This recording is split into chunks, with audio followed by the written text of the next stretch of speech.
خب اکو گوشتینگیری همین نوروزی فایدهش همه که درویشانه میگن. درویشانه این گوشتینی درویشا اینا فقط همین پهلوانایی که فعال مش میکنن. برای همین که این درویشا که گوشتین میگیرن یک دست میگیرن با یک چرخ میزنن. اون سالهای پیش همه تان یاد دارین. نفس شراس میکنن زیرا اکثر اینا نوع قلطا خلاصیدن.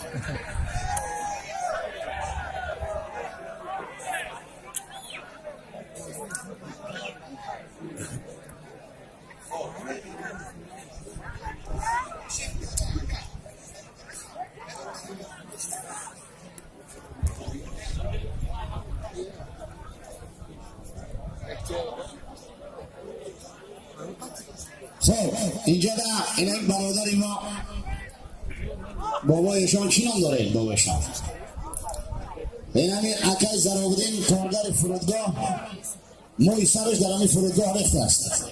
این برادر خیلی مهنتی برادر در همونجا طلب دارد. قابل پهلوان اون کسی هم کارگر فرودگاه بوده است.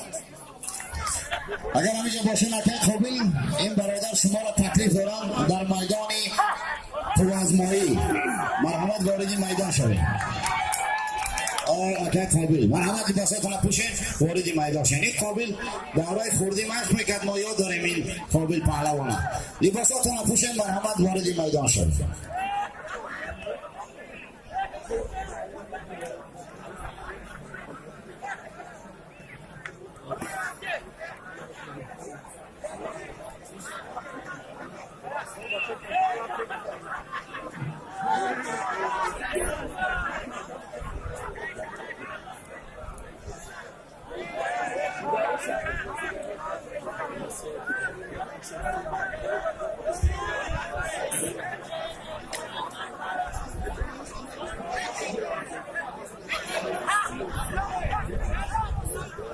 حیدر پهلوان همین دستا میگیرن.